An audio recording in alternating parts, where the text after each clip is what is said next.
नमस्कार, मी मनाली. न्यूज 18 लोकमत मध्ये आपलं स्वागत. सकाळचे 10 वाजलेत आणि आत्ताच्या या सगळ्या महत्त्वाच्या बातम्या आपण सविस्तर पाहणार आहोत. सुरुवातीलाच बातमी आहे पुण्यातनं. तर पुण्यातील सासवड शहरात क्रूरतेचा कळस पाहायला मिळालाय. कचरा वेचक भिकाऱ्यांवर उकळतं पाणी टाकण्यात आलेलं आहे. तर उकळतं पाणी टाकून भिकाऱ्यांचा खून करण्यात आलाय. भिकारी हॉटेल जवळ बसत असल्यानं मारहाण करण्यात आली आहे आणि या घटनेमध्ये 2 व्यक्तींचा मृत्यू झाला असून एक जण गंभीर जखमी आहे. प्रशासनाकडून प्रकरण दाबण्याचा प्रयत्न सुद्धा केला जातोय. आत्ताची आपण ब्रेकिंग बातमी पाहतोय ती म्हणजे पुण्याजवळ असलेल्या सासवड शहरात माणुसकीला काळीमा फासण्याची घटना घडलेली आहे. 3 कचरा वेचक भिक्षेकरूंना पप्पू उर्फ निलेश जयवंत जगताप या हॉटेल चालकानं बेदम मारहाण करून त्यांच्या अंगावर उकळतं पाणी टाकल्याची घटना घडली आहे. याविषयी आपण सविस्तर अपडेट जाणून घेऊयात. आमचे प्रतिनिधी गोविंद वाकडे आपल्यासोबत आहेत. गोविंद, म्हणाली अत्यंत धक्कादायक हा सगळा प्रकार आहे. खरं तर सासवड पोलीस स्टेशन पासून काही अंतरावर असलेल्या एका अंडाभुर्जीच्या गाड्यावर हा प्रकार घडला. 23 तारखेला ज्यावेळेस हे भिक्षेकरी त्या गाड्याजवळ बसले होते त्यावेळेस त्या गाडा चालक जो आहे अंडाभुर्जीचा त्यांनी आधी काठीने बेदम मारहाण केली आणि त्याच जखमी अवस्थेत ते रात्रभर हे सगळे भिक्षेकरी त्या ठिकाणी पडून होते. दुसऱ्या दिवशी सकाळी ते तिथून उठत नाहीत म्हणून पुन्हा एकदा रागात त्या हॉटेल चालकाने अंडे उकळण्यासाठी जे गरम पाणी वापरलं जातं ते गरम पाणी त्यांच्या अंगावर ओतल्याची ही घटना आहे. एकाचा मृत्यू जागीच झाला होता तर दुसऱ्याला उपचारासाठी दाखल केल्यानंतर त्याचाही मृत्यू झाला.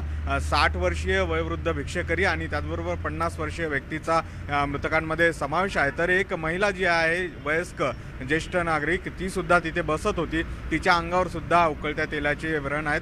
त्यामुळे ही अत्यंत धक्कादायक तर घटना आहेच आहे. मात्र त्याहून गंभीर बाब आहे की 23 तारखेला ही घटना घडली आणि त्याची वाच्यता कुठेही झाली नाही. पोलिसांनी स्वतःहून फिर्याद दिली. संबंधित जो पप्पू जगताप नावाचा हॉटेल चालक आहे त्याला ताब्यात घेतलं, अटक केलं, त्याच्यावर गुन्हे दाखल केले.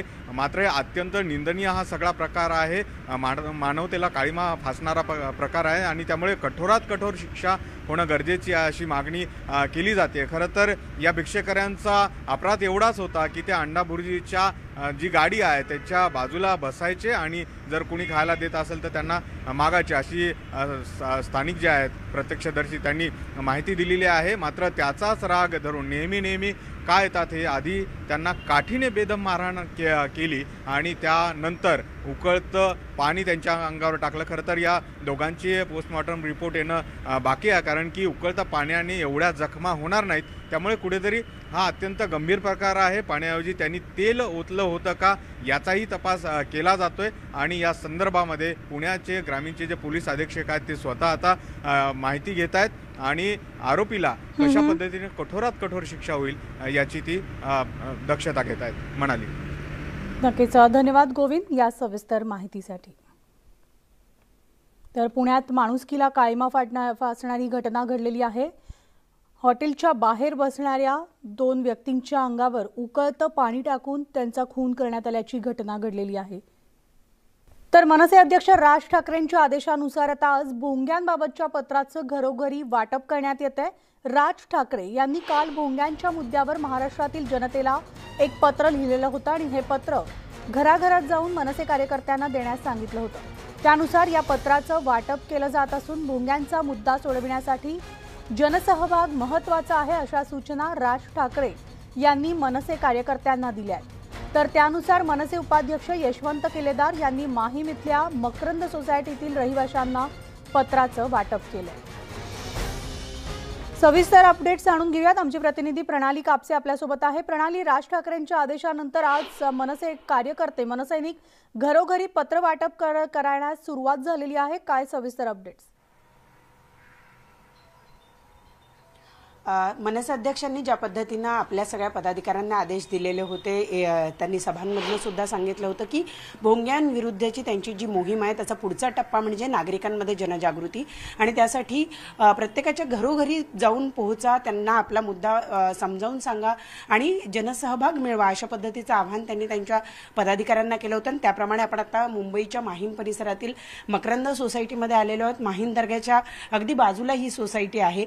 मनसेचे पदाधिकारी पदाधिकारी आहेत त्यांनी अशा पद्धतीनं परिपत्रक वाटपाला सुरुवात केलेली आहे. सुरुवात आपण या सोसायटीतले जे रहिवासी आहेत त्यांच्याकडून करूया. मनसेनं जी मोहीम सुरू केलेली आहे, आज तुम्हाला पत्रक दिलं, पत्रक देताना काय सांगितलं आणि एकूणच या मुद्द्यावर आपल्याला काय वाटतं, आपलं काय मत आहे? हा मुद्दा तर बरोबर आहे मुद्दा. मी असं सोशल इश्यू आहे, हा निश्चित आहे. परत मी रिपीट करतो की हा कुठल्याही धर्माच्या विरुद्ध किंवा कुठल्या समाजाच्या विरुद्ध नाही आहे आणि ह्या सगळ्यांचंच भलं आहे. याच्यामध्ये आवाज कमी करणं आहे, साऊंड पोल्युशन जो आहे प्रकार, तो इट्स अ बिग इश्यू. म्हणजे तो सगळ्यांनी सगळ्या बाबतीमध्येच पाहायला पाहिजे. त्यात सुप्रीम कोर्टचे आपल्याकडे क्लिअर कट जजमेंट्स आहेत या बाबतीमध्ये. जजमेंट आय थिंक व्हर्बॅटम जे आहे तसं पाहायला पाहिजे सगळ्यांनी. बरोबर आहे. तुम्ही वर्षानुवर्ष या माहीम परिसरामध्ये राहता, बाजूला माहीम दर्गा आहे. एरवी या दर्गा अतिशय प्रसिद्ध असा दर्गा आहे, त्यामुळे इथे गर्दी तर असतेच असते, परंतु अजान जी होती ती सुद्धा सकाळी होत होती. आत्ताची काय परिस्थिती आहे? आता अजान सकाळी 5 ते 5:30 मध्ये होते, ती बंद झालेली आहे. तो तर ऐकू येत नाही. म्हणजे चांगलं नाही, त्या लोकांनी पण कॉपरेट केलं, निश्चित चांगली गोष्ट आहे. म्हणजे आणि दिवसभरात जी अजान होते ती फार कमी, आवाज खूप कमी असतो. म्हणजे आपल्याला अगदी लक्ष देऊन ऐकायला लागतं, बाहेरच्या ट्रॅफिकच्या आवाजामध्ये वगैरे लक्ष देऊन ऐकायला लागतं की अरे अजान चालली आहे म्हणून. ते चांगलं झालं, त्या लोकांनी कॉपरेट केलं आणि राजसाहेबांनी हा इश्यू जो रेज केलेला आहे तो बरोबर आहे, करेक्ट इश्यू. म्हणजे तुम्हाला वाटतं की राज ठाकरे यांनी जो मुद्दा उपस्थित केलेला होता त्याला कुठेतरी यश आलेलं आहे, कमी झालंय प्रमाण? निश्चितच हे कमी झालंय प्रमाण, बऱ्याच प्रमाणात कमी झालेलं आहे आणि यश आलेलं, निश्चित आलेलं. म्हणजे यशवंतजी, पोचपावती म्हणावी लागेल अशा पद्धतीनं जर नागरिक स्वतः सांगतायत की आवाज कमी झालेला आहे, तर ही पोचपावती म्हणावी लागेल? हो, नक्कीच. कारण आणि ही सोसायटी प्रथम निवडण्याचं कारण सुद्धा हेच आहे की ही सोसायटी अगदीच जवळ आहे दर्ग्याच्या आणि आजूबाजूच्या परिसरात जो आवाजाचा त्रास होत होता, म्हणजे इथे कुठल्याही धर्माला, पंथाला किंवा त्यांच्या प्रार्थनेला विरोध आमचा नाहीये, तर आवाजाला विरोध आहे. आणि सुप्रीम कोर्टाच्या गाईडलाईन प्रमाणे राज्य सरकार आणि पोलीस प्रशासनाने त्याच्यावर कडक कारवाई करायला हवी, हीच आमची मागणी आहे. आणि त्या मागणीला आमच्या यश येत आहे आणि लोकांचीही तशा प्रतिक्रिया आपल्याला मिळत आहेत की तुमच्या मागणीमुळे किंवा तुमच्या आंदोलनामुळे आमचा आवाजाचा जो त्रास आहे, जी आम्हाला शांतता भंग होत होती, ती त्यापासून आम्ही म्हणजे आम्हाला सुटका मिळालेली आहे त्या आवाजापासून. तर हे आमच्या आंदोलनाचं यशच म्हणावं लागेल. परंतु काही राजकीय पक्ष म्हणतात की मनसेची एवढी ताकदच नाही की अख्ख्या महाराष्ट्रात त्यांनी परिपत्रक वाटावे आणि त्यांच्या आंदोलनाला यश आलंय असं म्हणावं. हे बघा, हे राजकीय स्टेटमेंट असतात, ह्या फार गांभीर्याने घेण्याची गरज नाही. जिकडे महाराष्ट्रात जेव्हा राज ठाकरे साहेब पाऊल ठेवतात तिथे लाखोची गर्दी होते, मग मनसेकडे ताकद नाही कसं म्हणता येईल मला सांगा? नुकते जर नागपुरात गेले, औरंगाबादात गेले आणि एखादी जाहीर सभा जाहीर केली 2-4 दिवस अगोदर, तरी लाखोची गर्दी होते. मग मनसेची ताकद नाही असं कसं म्हणता येईल? मनसेची नक्कीच ताकद आहे आणि याची सुरुवात आजपासून झालेली आहे आणि येत्या 8-10 दिवसात तुम्हाला दिसेल महाराष्ट्रावर प्रत्येक हिंदू घरात हे पत्रक जाईल. बरं, या पत्रकाचं वाटप तुम्ही आता सगळीकडे करणार आहात, नागरिकांचा प्रतिसाद सुद्धा चांगला मिळतोय असं म्हणताय. ही संपूर्ण मुंबई परिसर पिंजून काढायला किंवा प्रत्येक घरामध्ये हे परिपत्रक पोहोचवायला साधारण किती दिवसाचा कालावधी लागेल असं तुम्हाला वाटतंय? तुमच्याकडे किती भाग आहे आणि कशी टप्प्याटप्प्याने तुम्ही मोहीम राबवणार आहात? खरं तर फार वेळ लागणार नाही, 7-8 दिवसात संपूर्ण महाराष्ट्रात पत्रकं वाटली जातील.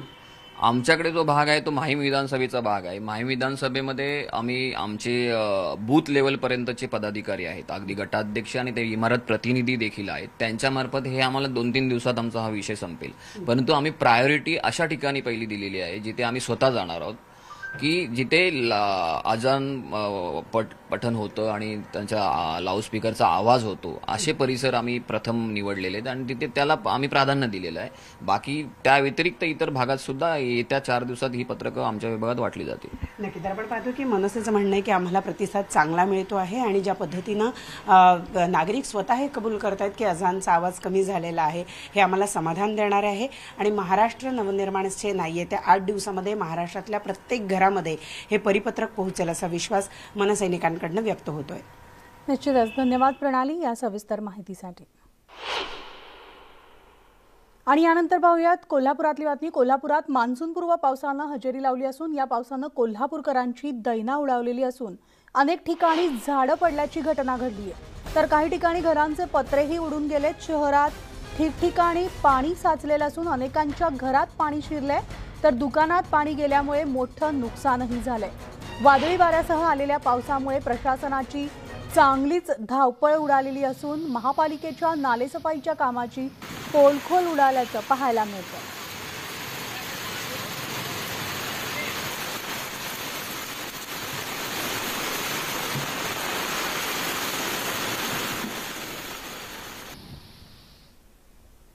तर कोल्हापूरला मान्सूनपूर्व पावसानं झोडपलेलं असून पहिल्याच पावसात शहरातल्या अनेक भागांमध्ये पाणी साचलंय. घराघरांमध्ये दुकानांमध्ये पाणी शिरल्यानंतर महानगरपालिकेला जाग आलेली असून नालेसफाईचं काम सकाळपासून आता युद्ध पातळीवर सुरू करण्यात आलंय. पावसाळ्यापूर्वीच हे काम हाती घेतलं असतं तर शहरात ही परिस्थिती उद्भवली नसती. मात्र नालेसफाईचा महापालिकेनं केलेला दावा फोल ठरलेला असून पहिल्याच पावसात शहराचं खूप मोठं नुकसान झालंय. पहिल्याच मान्सूनपूर्व पावसामध्ये कोल्हापूरचं मोठं नुकसान झालं आहे आणि महानगरपालिकेने केलेल्या नालेसफाईची पोलखोल सुद्धा झाली आहे. मी ह्याच परिसरामध्ये आणि या ठिकाणी मोठ्या प्रमाणात आहे ती समोरची जी दुकानं दिसत आहेत त्या ठिकाणी आहे ते पाणी काल साचलं होतं. पहिल्याच पावसामध्ये या ठिकाणी पाणी अनेक दुकानांच्यामध्ये गेलं होतं आणि त्यानंतर आज सकाळी महानगरपालिका जागी झाली आणि महानगरपालिकेनं नाल्यातला गाळ काढायला सुरुवात केली. या ठिकाणी पाहू शकताय आज सकाळीच JCBच्या माध्यमातून या ठिकाणी नाल्यातला गाळ काढण्याचं काम आहे ते महानगरपालिकेनं हाती घेतलं. हाच तो नाला आहे आणि याच नाल्याची सफाई केल्याचा दावा आहे ते महानगरपालिका करत होती. मात्र हा सगळा दावा आहे तो खोटा ठरल्याचं पाहायला मिळते. आणि दुसऱ्या बाजूला या ठिकाणी ह्या गार्डनमधलं दृश्य मी तुम्हाला दाखवतो. या गार्डनमध्ये सुद्धा मोठ्या प्रमाणात पाणी अद्यापही साचून राहिलेलं आहे. त्यामुळे महानगरपालिकेचं कामकाज कशा पद्धतीनं कोल्हापूरमध्ये सुरू आहे याचा हा उत्तम नमुनाच पाहायला मिळेल. कारण जर बागेतलंच पाणी जर जात नसेल तर रस्त्यावरचं पाणी कशा पद्धतीनं जात असेल याचा विचारच न केलेला बरं. एकूणच पाहायला गेलं तर या सगळ्या पावसामुळं नागरिकांचं मोठं नुकसान झालेलं आहे. कारण अनेक ठिकाणी झाडं उन्मळून पडलेले आहेत आणि ही झाडं किंवा ज्या धोकादायक फांद्या आहेत त्या काढून टाकण्याची मागणी अनेक नागरिकांनी केली होती महानगरपालिकेकडे. मात्र महानगरपालिकेनं त्याकडं सोयीस्कर दुर्लक्ष केलं आणि त्याचा परिणाम आहे तो कोल्हापूरमध्ये काल झालेल्या मान्सूनपूर्व पावसाच्या रूपाने पाहायला मिळाला. अनेक नागरिकांचं यामध्ये नुकसान झालं आणि या नुकसानीला आता जबाबदार कोण असा प्रश्न आहे तो नागरिक या ठिकाणी उपस्थित करताना पाहायला मिळतात. मात्र एकूणच पहिल्याच पावसामध्ये आणि ते पण मान्सूनपूर्व पावसामध्ये महानगरपालिकेच्या या सगळ्या दाव्याची पोलखोल झाली आणि नागरिकांचं मात्र मोठ्या प्रमाणात नुकसान झाल्याचं चित्र पाहायला मिळते. ज्ञानेश्वर साळुंखे, न्यूज 18 लोकमत, कोल्हापूर. आणि आता बातमी मनसेनं केली ठाण्यामध्ये नालेसफाईची पोलखोल. आयुक्तांनी केलेला दौरा हा फक्त दिखावाच होता. तर साफसफाई न झाल्यास आयुक्ताच्या दालनामध्ये बाहेर कचरा टाकण्याचा मनसे उपशहर अध्यक्ष पुष्कर विचारे यांनी इशारा दिलेला आहे. तर आता काही दिवसातच पावसाचं आगमन होते आणि नालेसफाई जी आहे ती कागदावरच राहिली असल्याचा दावा मनसैनिकांनी केलेला आहे. तर नालेसफाई जी आहे ती करण्यात आलेली असल्याचा दावा आयुक्तांकडून करण्यात आला होता. मात्र त्याची पोलखोल मनसैनिकांनी केलेली आहे. ठाण्यामधले हे आपण दृश्य पाहतोय. नालेसफाई अद्याप झालेली नाही. येत्या काही दिवसांमध्ये पावसाची प्रतीक्षा आहे आणि त्यापूर्वी नालेसफाई होणं अत्यंत आवश्यक असतं. मात्र अजूनही या नाल्यांमध्ये कचरा तसाच दिसतोय आणि त्याची पोलखोल मनसैनिकांकडून करण्यात आली आहे. तर भाजप नेते गोपीनाथ मुंडे यांचा आज 8वा स्मृतिदिन आहे. त्यानिमित्तानं सकाळपासूनच गोपीनाथ गडावर अभिवादन करण्यासाठी गर्दी झाली आहे. कोरोनाच्या संकटानंतर पहिल्यांदाच लोकनेते स्वर्गीय गोपीनाथ मुंडे यांचा स्मृतिदिन मोठ्या प्रमाणात होत असून त्यामुळे आज दिवसभर गोपीनाथ गडावर कार्यक्रमाची रेलचेल असणार आहे. आजच्या या स्मृतिदिनानिमित्तानं बीड जिल्ह्यातील वंचित पीडित घटकांसाठी काम करणाऱ्या व्यक्तींचा सन्मान केला जाणार आहे. तर भाजप नेत्या पंकजा मुंडे यांनी या कार्यक्रमाचं आयोजन केलेलं असून कार्यक्रमाला मध्य प्रदेशचे मुख्यमंत्री शिवराज सिंग चौहान यांच्यासह अनेक नेते उपस्थित राहणार आहेत. तर धनंजय मुंडेंसह अनेक नेते मंडळी गोपीनाथ गडावर दर्शनाला जाणार असल्याची सुद्धा माहिती मिळते. याच पार्श्वभूमीवर गोपीनाथगड परिसरात पोलिसांचा तगडा बंदोबस्त तैनात आहे. डॉग स्क्वॉड मार्फत गोपीनाथ मुंडे यांच्या समाधीस्थळासह परिसराची तपासणी केली जात असून या कार्यक्रमासाठी 200 पोलीस कर्मचाऱ्यांसह अधिकाऱ्यांचा फौजफाटा तैनात करण्यात आलाय. त्या अनुषंगाने सर्व चोख व्यवस्था आपण केली आहे. 10 ते 15 हजार भाविक या ठिकाणी येणार आहेत आणि त्या संदर्भात घातपात विरोधी तपासणी, बॉम्ब डिटेक्शन तपासणी व इतर सर्व तपासणी करून सुमारे 200 पोलीस कर्मचारी या ठिकाणी आम्ही तैनात केले आहेत.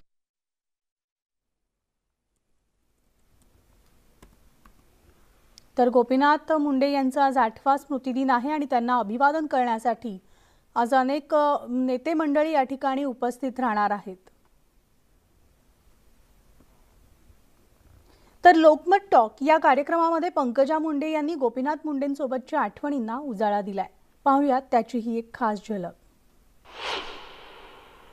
तुमच्या आजवरच्या प्रवासात असा एखादा कोणता हळवा प्रसंग आहे किंवा कोणती अशी बाजू आहे की जी कायम तुम्हाला सोबत राहते आणि विसरायचं म्हणलं तरी विसरता येत नाही? माझ्या प्रवासात इतक्या आठवणी आहेत कायम सोबत. मला असं वाटतं व्यक्तीच्या नेहमी कायम त्याचे संस्कार राहत असतात. आणि मला शाळेत जेव्हा बाबांनी घातलं तेव्हा माझ्या शाळेमध्ये सगळ्या पद्धतीचे विद्यार्थी होते आणि त्यांनी तिथे घालण्याचं कारणच मला असं वाटतं की आपण जीवनात तिथून शिकावं आणि आपल्याला काही नाही ह्याच्यापेक्षा आपल्याकडे काय आहे ह्याचं समाधान आपण मानावं आणि हे त्यांचे संस्कार आहेत. त्यामुळे कधी आपल्याकडे काय नाही याची फार जाणीव होत नाही. पण बाबांचं नसणं हे खूप जास्त जाणवतं. स्पेशली माझ्या इलेक्शनमध्ये पराभवानंतर मला खूप वेळ मिळाला जो कोविडमुळे शक्य झाला आणि त्यावेळी मला जाणवलं की बाबा आपल्या आयुष्यात नाहीत. कारण बाबा गेल्यानंतर दुसऱ्या क्षणी मला त्यांच्या रोलमध्ये जावं लागलं, मला निर्णय घ्यावे लागले, मला लोकांसाठी विचार करावा लागला. त्यामुळे मला असं जाणवलं नाही की बाबा नाहीयेत जेवढं मला आता ह्या कोविडमध्ये जाणवलं. बाबा वारल्यानंतर मी बाबांचे व्हिडिओ कधीच बघितले नाही आणि कोविडमध्ये तो चुकून माझ्याकडनं प्ले झाला आणि त्यांचा आवाज आला आणि तो आवाज खूप मला हळवा करतो. म्हणून मी शक्यतो साहेबांचं भाषण ऐकायचं टाळते. कारण असं वाटतं की हा आवाज अजूनही जिवंत आहे, अजूनही आपल्याला ऐकू यायला पाहिजे. कुठून तरी बाबा येतील. आता ते पहिले वर्ष दीड वर्ष असं एक वाटायचं पण आता ऍक्सेप्ट केलंय. तुमचं अरेंज मॅरेज आहे आणि तुम्ही तुमचं कुटुंब खूप चांगल्या पद्धतीने बांधून ठेवलंय. मी कित्येकदा बघितलंय तुम्हाला, तुम्ही तुमचा मुलगा सिनेमाला दोघंच आलेलं मी पाहिलेलं आहे आणि सगळं मंत्री असताना सगळं सोडून देऊन तुम्ही सिनेमाला आलेलं देखील मी पाहिलंय. तुम्ही तिघी बहिणी आणि कुटुंब हे सगळं इतकं व्यवस्थित बांधून ठेवायला वेळ मिळतो का तुम्हाला? हे पहा, वेळ राजकारणात खूप कमी मिळतो जेव्हा तुम्ही सामाजिक जीवनात असता. पण जो वेळ मिळतो तो क्वालिटी टाइम असावा असा प्रयत्न प्रत्येकाने केला पाहिजे. आणि बाबा त्यांच्या एवढ्या व्यस्ततेत जेवढा वेळ आम्हाला द्यायचे तेवढा वेळ आम्ही आमच्या परिवाराला देऊ शकत नाही आहे. कारण आत्ताची परिस्थिती वेगळी आहे. तेव्हा कम्युनिकेशन आणि कम्युटिंगचे एवढे साधनं नव्हते. पण मी वेळ द्यायचा प्रयत्न करते कारण मी खूप फॅमिली माइंडेड आहे. मला म्हणजे घर कोंबडी असं म्हणतात घरात मला, की मी रडत रडतच बाहेर जाते. हो मला बाहेर जायचंय, आज मला पार्ल्याला जायचंय, आज मला परळीला जायचं. मला घरात राहायला खूप आवडतं आणि म्हणून मी घरामध्ये जेव्हा असते तेव्हा मी घरात एकदम गृहिणी असते. म्हणजे मी घर आवरत असते, मी जेवण बनवत असते, मी माझ्या आलेल्या पाहुण्यांना वाढत असते, माझ्या घरच्यांची मला ते आवडतं.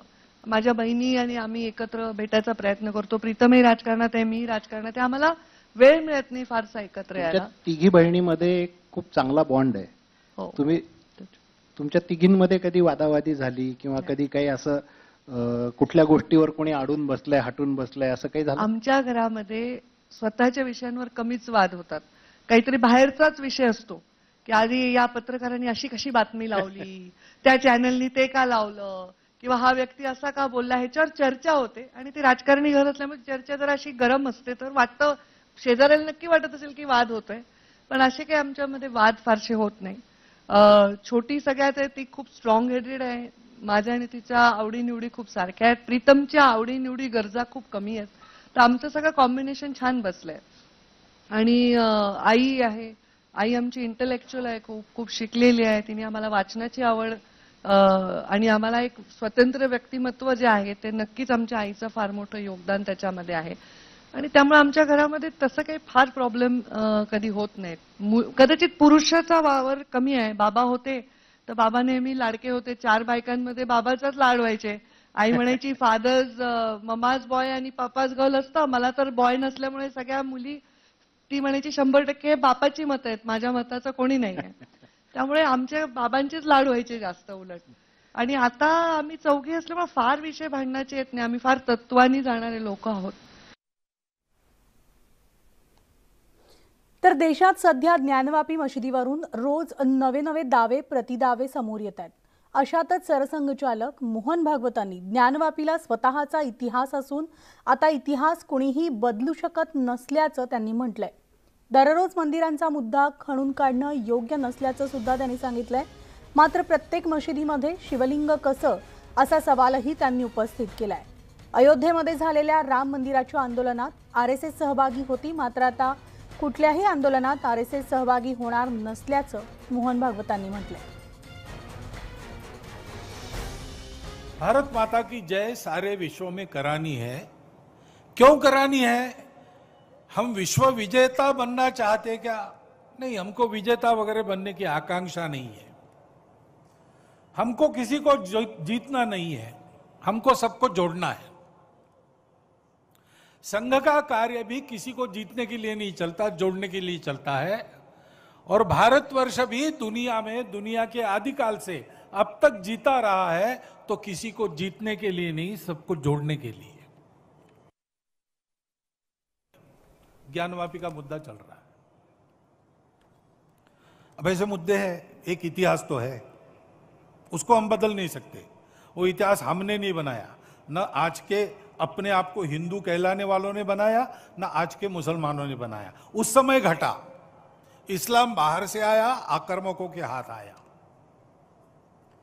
उस आक्रमण में भारत की स्वतंत्रता चाहने वाले व्यक्तियों का मनोधैर्य खच्चे करने के लिए देवस्थान तोड़े गए, हजारों है. हिंदू समाज का विशेष ध्यान जिन पर है, विशेष श्रद्धा जिनके बारे में ऐसे कुछ है, उसके बारे में मामले उठते हैं. अब इसका विचार क्या करना? ये मुसलमानों के विरुद्ध नहीं सोचता है हिंदू. आज के मुसलमानों के उस समय पूर्वज भी हिंदू थे. उन सबको स्वतंत्रता से चिरकाल तक वंचित रखने के लिए, उनका मनोधैर्य दबाने के लिए किया गया. इसलिए हिंदू को लगता है कि इसका पुनरुद्धार होना चाहिए.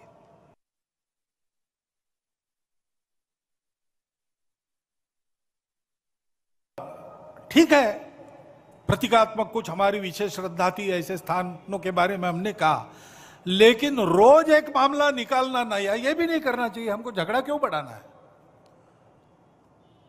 ज्ञानवापी के बारे में हमारी कुछ श्रद्धाएं हैं, परंपरा से चलती आई, हम कर रहे, ठीक है. परंतु हर मस्जिद में शिवलिंग क्यों देखना? अरे भाई, वो भी एक पूजा है, ठीक है, बाहर से आई है, लेकिन जिन्होंने अपनाई है वो मुसलमान, वो बाहर से संबंध नहीं रखते, ये उनको भी समझना चाहिए.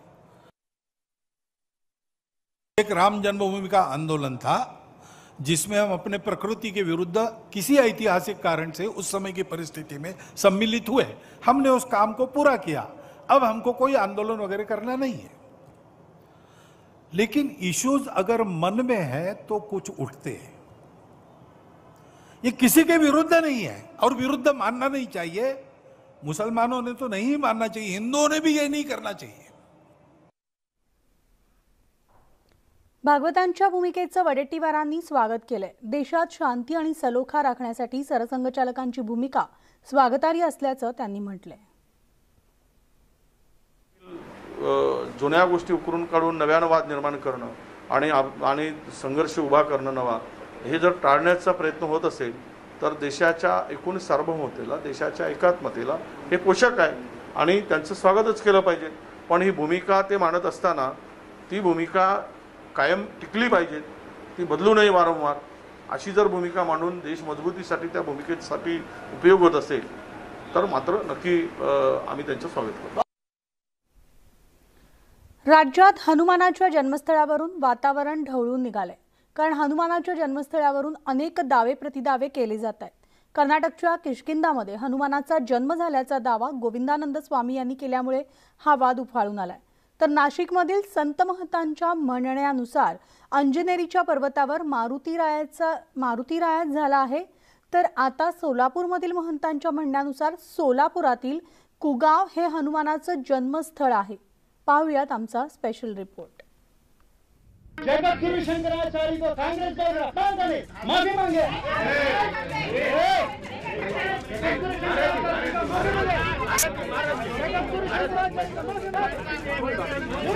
हनुमानाच्या जन्मस्थळाचा वाद काही थांबण्याचं नाव घेत नाहीये। मारुतीरायाचा जन्म सोलापूर जिल्ह्यात झाला असल्याचा दावा महंत सीताराम बल्लाळ यांनी केलेला आहे।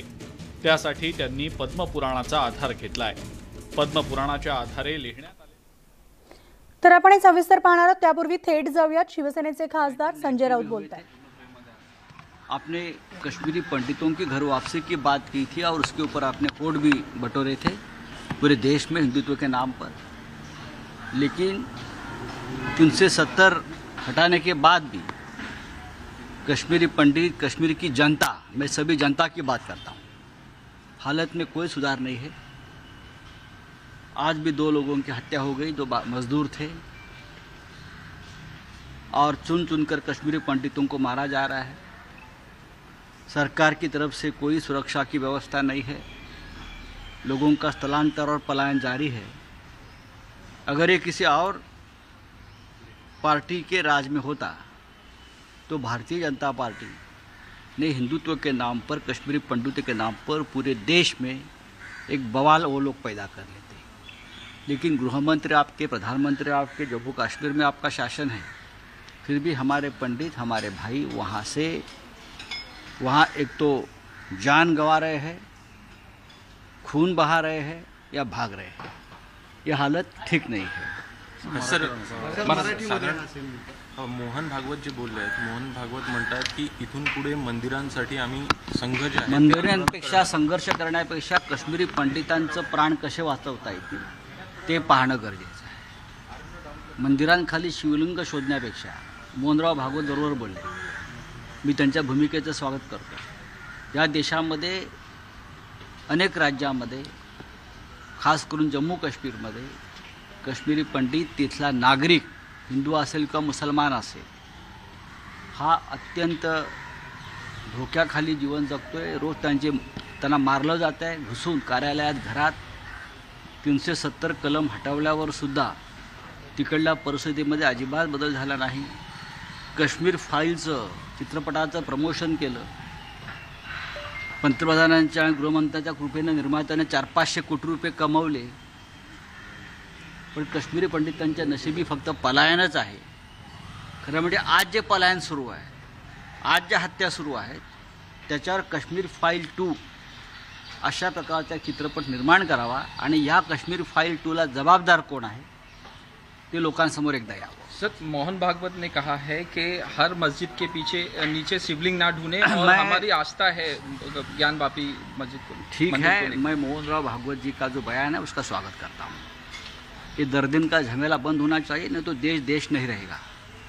मैंने कहा कि ये शिवलिंग ढूंढने के बजाय हमारे कश्मीरी पंडितों की जान की रक्षा कैसे करे, कश्मीर की रक्षा कैसे करे, इस बारे में सभी ने मिलकर सोचना चाहिए। सर, महाविकास आघाडीचे नेते जे आहेत ते देवेंद्र फडणवीस यांना भेटायला गेलेले आहेत। हे एक अत्यंत चांगलं पाऊल आहे दोन्ही बाजूने। देवेंद्र फडणवीस एक मॅच्युअर नेते आहेत, विरोधी पक्ष नेते आहेत, राज्याचे मुख्यमंत्री आहेत, होते। एक लक्षात घेतलं पाहिजे की आधीच या महाराष्ट्राचं राजकीय वातावरण अत्यंत प्रदूषित आणि गढूळ झालेलं। या निवडणुकीच्या निमित्तानं हे वातावरण अधिक बिघडण्याची शक्यता सगळ्यांना वाटते। घोडे बाजार नावाचा जो शब्द आहे तो अत्यंत वाईट पद्धतीनं महाराष्ट्रात सुरू झाल्याचं मला दिसतं। राजकारणामध्ये जो पैसा आणला जातो निवडणुका जिंकण्यासाठी, तो पैसा कुठून येतो याचा तपास ईडीने करायला हवा। आमदार विकत घेण्यासाठी आमदारांना जी प्रलोभनं दाखवली जात आहेत ही आमच्याकडून नाही। ही प्रलोभनं दाखवणारे कोण आहेत आणि कोटी कोटी रुपयाचे जे मी आकडे ऐकतो आहे, या आकड्यांमागचे सूत्रधार कोण आहे, हे आज महाराष्ट्राच्या जनतेनं याचा विचार करणं गरजेचं आहे। केंद्रीय तपास यंत्रणांनी त्याचा अभ्यास करणं गरजेचं आहे। अर्थात सर्वपक्षीय शिष्टमंडळ जे आहे ते महाराष्ट्राच्या हितासाठी, महाराष्ट्रातलं वातावरण उत्तम राहावं यासाठी जर विरोधी पक्षनेत्यांना भेटत असेल आणि त्यातून काही चांगला मार्ग निघणार असेल, राज्याच्या प्रतिष्ठेच्या दृष्टीने, तर त्याचं स्वागत सगळ्यांनी केलं पाहिजे। सर, महाविकास आघाड़ी के नेता देवेंद्र फडणवीस से मिलने गए। देखिए, राज्यसभा चुनाव जिस प्रकार का माहौल महाराष्ट्र में बना है, तो ज़्यादा सीट 26 सीट के लिए पूरा जो माहौल, एक तो पहले से राज्य का माहौल बिगड़ा है राज्य में। अभी जब चुनाव नज़दीक आ रहा है इस प्रकार का, तो जिस प्रकार का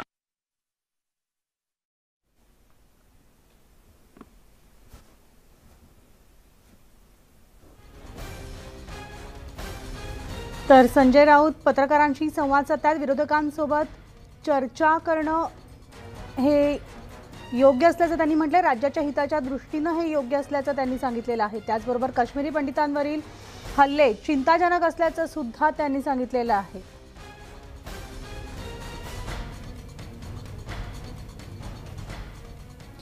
तर संजय राऊतांच्या या पत्रकार परिषदेमधले जे महत्त्वाचे मुद्दे आहेत ते आपण पुढेही पाहणार आहोत। मात्र आता वेळ झाली एका छोट्याशा ब्रेकची। तुम्ही पाहत राहा न्यूज 18 लोकमत।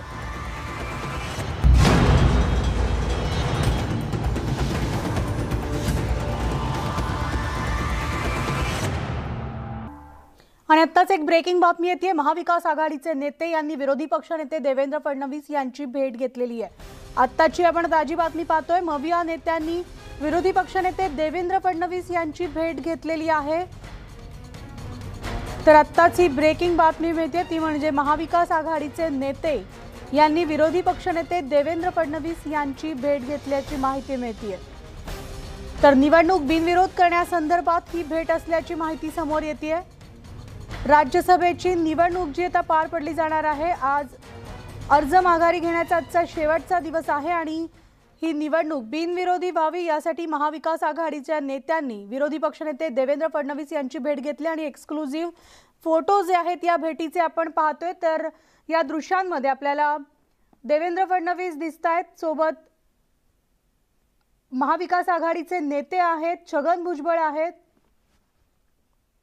अनिल देसाई सुद्धा पाहायला मिळतात। महाविकास आघाडीच्या नेत्यांनी काही वेळापूर्वीच विरोधी पक्षनेते देवेंद्र फडणवीस यांची भेट घेतलेली आहे।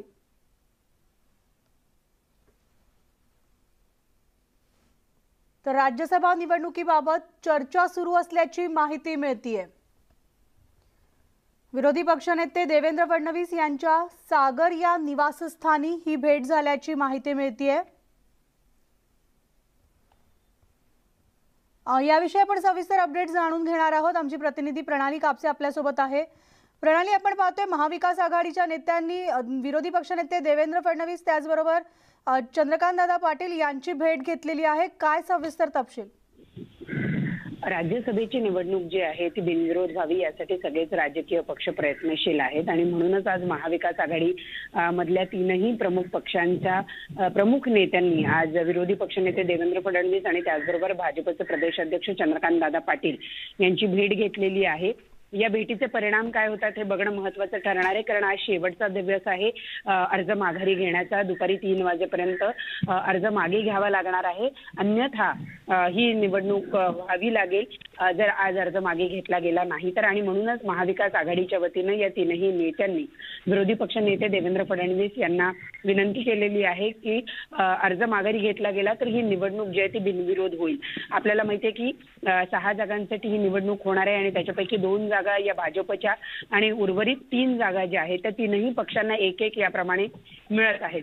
सुरज जी आहे ती 6व्या जागेसाठी आहे आणि महाविकास आघाडीतले इतर जे 2 पक्ष आहेत ते सेनेच्या उमेदवाराला मतदान करतील अशी शक्यता दिसून येत आहे आणि त्यामुळे सेनेचा प्रयत्न हा आहे की भाजपच्या उमेदवारानं जर अर्ज मागे घेतला तर ही जागा सेनेला निवडून येणं शक्य होणार आहे आणि त्यामुळे सेनेच्या वतीनं सुद्धा हा प्रयत्न केला जातोय की भाजपनं आपला उमेदवारी अर्ज जो आहे तो मागे घेतला तर एक जागा सेनेची सुद्धा वाढती आहे आणि त्यामुळं ही निवडणूक बिनविरोध व्हावी असा प्रयत्न महाविकास आघाडी सरकारच्या वतीनं केला जातोय आणि म्हणूनच आज ही भेट घेतली जाते। खरं तर काल रात्रीपर्यंत अशी काही भेट होईल याची सूत्रांश शक्यता नव्हती, परंतु आज सकाळी अचानक ही भेट झालेली आहे। आपण पाहतोय की मंत्री छगन भुजबळ असतील, अनिल देसाई असतील किंवा सुनील केदार असतील यासारखे महाविकास आघाडीतील जे दिग्गज नेते आहेत, यांनी आज ही सकाळी भेट घेतलेली आहे. आणि विशेष म्हणजे सागर बंगल्यावर सकाळी ही बैठक झालेली आहे आणि या बैठकीच्या वेळेला भाजपचे प्रदेश अध्यक्ष चंद्रकांत दादा पाटील सुद्धा उपस्थित आहेत. त्यामुळे आता हे सगळे मोठे नेते एकत्रित येऊन काय निर्णय घेतात,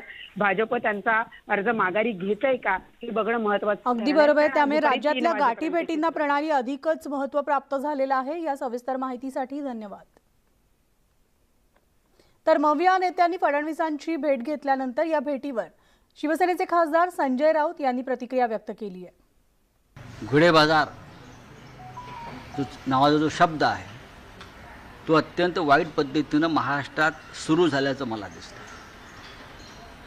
राजकारणामध्ये जो पैसा आणला जातो निवडणुका जिंकण्यासाठी, तो पैसा कुठून येतो याचा तपास ईडीने करायला हवा.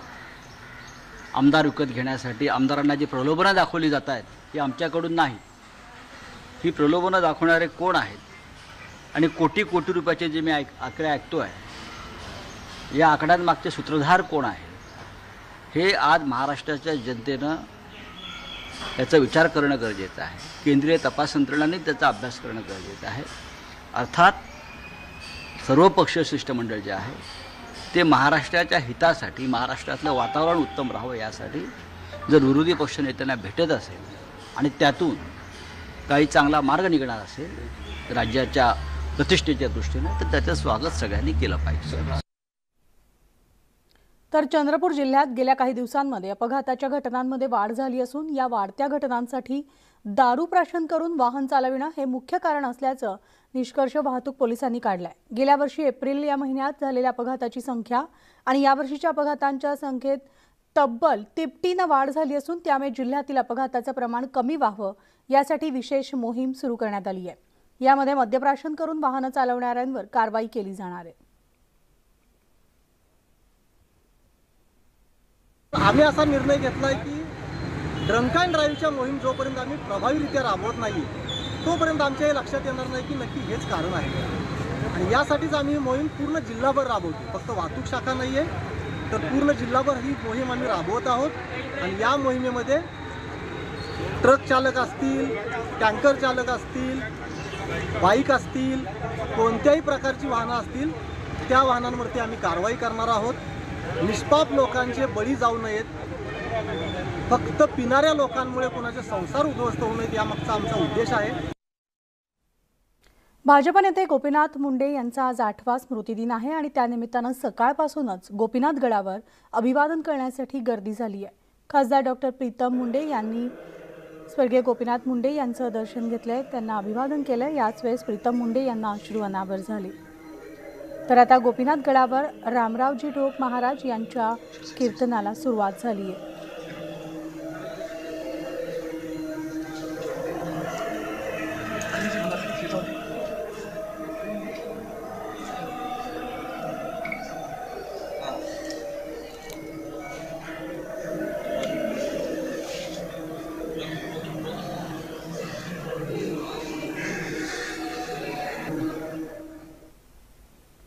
तर पुणतांबामधील शेतकरी आंदोलनाचा आजचा 3रा दिवस आहे. यामध्ये आंदोलकांनी मोफत दुधाचं वाटप करत सरकारचा निषेध केलाय. शेतमालासोबत दुधाला हमीभाव देण्याच्या मागणीकडे लक्ष वेधण्यासाठी आंदोलकांकडून मोफत दुधाचं वाटप करण्यात आलंय. मात्र आमच्या मागण्यांची दखल सरकार घेत नसल्याचा आरोप करत आंदोलक आक्रमक झाल्याचं पाहायला मिळालं. तर महसूल मंत्री बाळासाहेब थोरात आणि प्रदेशाध्यक्ष नाना पटोले यांनी आंदोलकांची गुरुवारी भेटही घेतली होती. मात्र आंदोलनावर तोडगा न निघाल्यानं आंदोलन सुरू ठेवण्याचा निर्धार शेतकऱ्यांनी व्यक्त केला.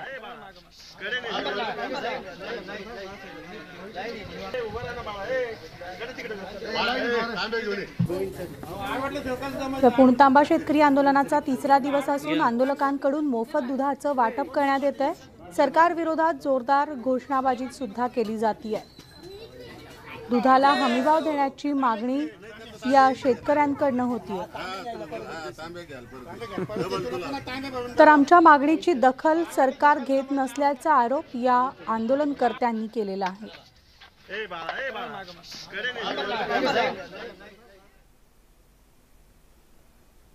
आणि आत्ताच एक ब्रेकिंग बातमी येते. ठाणे मनपा कार्यालयासमोर एक बॅग सापडलेली आहे. संशयास्पद बॅग असून पोलीस घटनास्थळी दाखल झालेले आहेत. थेट दृश्य आपण तिथली पाहतोय.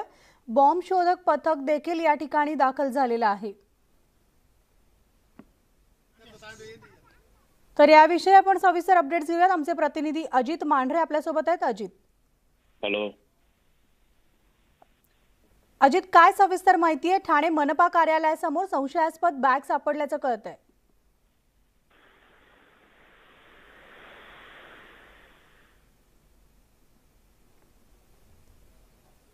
तरी थेट एक्सक्लुझिव्ह दृश्य आपण पाहतोय. ठाणे महानगरपालिकेच्या कार्यालयासमोर कचराई तलाव या ठिकाणी फुटपाथवर एक संशयास्पद बॅग आढळलेली आहे. तर पोलीस घटनास्थळी दाखल झालेले आहेत. बॉम्बशोधक पथक सुद्धा या ठिकाणी दाखल झालेले आहे. श्वान सुद्धा आपल्याला पाहायला मिळतंय. संपूर्ण परिसर जो आहे तो पोलिसांनी आता सील केलेला आहे. या ठिकाणी खरं तर वर्दळ असते, सकाळची वेळ असते, मात्र संशयास्पद बॅग आढळल्यामुळे सर्वत्र पोलिसांचा बंदोबस्त तैनात करण्यात आलेला आहे आणि बॉम्ब शोधक पथक या ठिकाणी आता दाखल झालेला आहे. पुन्हा एकदा जाऊयात, आमचे प्रतिनिधी अजित मांढरे आपल्यासोबत आहेत. अजित, काय सविस्तर अपडेट्स? म्हणाली ठाणे महानगरपालिकेचं पाचपाकड येथील हे मुख्यालय आहे आणि मुख्यालयासमोर बसण्याकरता म्हणजे बस स्टॉप आहे, तिथं ही बॅग सापडलेली आहे. बेवारस बॅग आहे. जवळपास 1 तास झालं ही बॅग तिथे आहे. तिथल्या काही स्थानिक लोकांनी या बॅगची माहिती जी आहे ती पोलिसांना दिली होती. त्यानंतर महानगरपालिकेचे जे सुरक्षा रक्षक आहेत, गेटवर असतात, त्यांना ती बॅग दिसली. त्यांनी पोलिसांना कळवलं आणि त्यानंतर पोलीस घटनास्थळी आलेले आहेत. बॉम्बशोधक पथक देखील घटनास्थळी आलेलं आहे आणि श्वान पथक ते देखील घटनास्थळी आलेलं आहे. नक्की या बॅगेमध्ये काय आहे, काय संशयास्पद वस्तू आहे का कोणी ही बॅग विसरून गेलेला आहे, याची आता तपासणी केली जाते. बॅगेमध्ये नेमकं काय आहे हे समजल्यानंतर स्पष्ट होईल की बॅग ही कोणत्या उद्देशाने तिथे ठेवली गेली होती का ही बॅग कोणी तिथे विसरलेलं आहे हे थोड्या वेळात स्पष्ट होईल. अगदी बरोबर अजित. मात्र या ठाणे महानगरपालिकेच्या आवाराभोवती इतरत्र सीसीटीव्ही कॅमेरे सुद्धा बसवलेले आहेत. तर सीसीटीव्ही कॅमेऱ्यातनं तपासणी झालेली नाही का? आत्ताच ही माहिती कळाल्यामुळे पहिले पोलीस जे आहेत तिथं बॅग मध्ये नेमकं काय हे जाणण्याचा प्रयत्न करतायत. तर पोलिसांची दुसरी टीम जी आहे ती सीसीटीव्ही तपासण्याचं काम करते. या दोन्ही काम जे आहे ते युद्धपातळीवर सुरू आहे. त्यामुळे लवकरच स्पष्ट होईल की नेमकं बॅग कोणी विसरलेलं आहे का जाणीवपूर्वक तिथे ठेवली गेलेली आहे. धन्यवाद अजित या सविस्तर माहितीसाठी.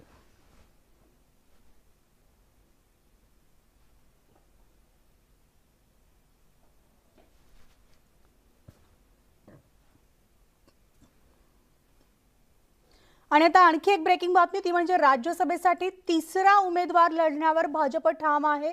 सूत्रांनी जी माहिती दिली त्यानुसार तिसऱ्या उमेदवारीसाठी मतांची जुळवाजुळव झाल्याचंही भाजपच्या सूत्रांचा दावा आहे. राज्यसभा उमेदवारी अर्ज मागे घेण्याचा आजचा शेवटचा दिवस आहे आणि काही वेळापूर्वीच महाविकास आघाडीच्या नेत्यांनी सागर बंगल्यावर जाऊन विरोधी पक्षनेते देवेंद्र फडणवीस यांची देखील भेट घेतलेली होती. त्यामुळे राज्यसभेची निवडणूक आता बिनविरोधी होणार का की नाही यावर प्रश्नचिन्ह असतानाच राज्यसभेसाठी तिसरा उमेदवार लढवण्यावर भाजप ठाम असल्याचं कळतंय. त्यामुळे तिसऱ्या उमेदवारासाठी मतांची जुळवाजुळव झाल्याचं सुद्धा भाजपच्या सूत्रांनी दावा केलेला आहे. तुषार उपनवार आमचे प्रतिनिधी आपल्यासोबत आहेत. तुषार, आपण जर पाहिलं असेल तर राज्यसभेच्या तिसऱ्या उमेदवारीचा अर्ज मागे घेण्याचा आता शेवटचा दिवस आहे आणि आता शिवसेनेचे उमेदवार संजय पवार आणि भाजपचे उमेदवार धनंजय माडिक या दोघांपैकी कुणीही उमेदवारीचा अर्ज मागे घेतलेला नाहीये. जर उमेदवारीचा अर्ज घेतला नाही तर मतदान होणार आहे आणि घोडेबाजार होणार, यामध्ये मात्र कोणतीही शंका नाहीये. आपण भाजपची जर बाजू पाहिली तर भाजपकडे आता 29 अतिरिक्त मत आहेत. मात्र भाजप असेल किंवा शिवसेना असेल या दोघांचा उमेदवार हा अपक्षांच्या मतांशिवाय निवडूनच येणार नाही. त्यामुळे यामध्ये घोडेबाजार रोखण्यासाठी वेगवेगळे प्रयत्न केले जात आहेत आणि आज या संदर्भातच महाविकास आघाडीच्या प्रमुख 3 नेत्यांनी विरोधी पक्षनेते देवेंद्र फडणवीस यांची सागर या त्यांच्या निवासस्थानी भेट घेतली. या भेटीमध्ये छगन भुजबळ असतील, सुनील केदार असतील, या सर्वांचा समावेश होता. मात्र आता आपल्याला भाजपच्या गोटातून जी माहिती कळते त्या माहितीनुसार जो भाजपाने तिसरा उमेदवार उभा केलेला धनंजय माडिक यांचा उमेदवारी अर्ज मागे घेणार नाहीये भाजप आणि त्यावरती भाजप अजूनही ठाम आहे. कारण की भाजपकडे आत्ताच जर आपण पाहिलं असेल तर संख्याबळानुसार त्यांच्याकडे 29 अतिरिक्त मत आहेत आणि त्यांना विजयासाठी आणखी 12 मतांची आवश्यकता लागते. त्यामुळे अपक्ष किंवा इतर मित्र पक्ष असतील त्यांच्या मदतीने तो उमेदवार निवडून येऊ शकतो असा त्यांना आत्मविश्वास आहे. तर दुसरीकडे स्वतः संजय राऊत अनेक वेळा बोलतात की आमचा उमेदवार संजय राऊत हा अपक्षांच्या आणि मित्र पक्षांच्या मदतीने निवडून येऊ शकतो. त्यामुळे आताची जी बैठक झाली त्या बैठकीमध्ये अनेक महत्वपूर्ण अशी खलबतं झालेली आहेत. मात्र 3 वाजेपर्यंत आपल्याला वाट पाहावी लागेल कोणत्या पक्षाचा उमेदवार उमेदवारी अर्ज मागे घेतोय का, अन्यथा 10 जूनला या ठिकाणी मतदान होणार हे मात्र निश्चित आहे. धन्यवाद तुषार या सविस्तर माहितीसाठी.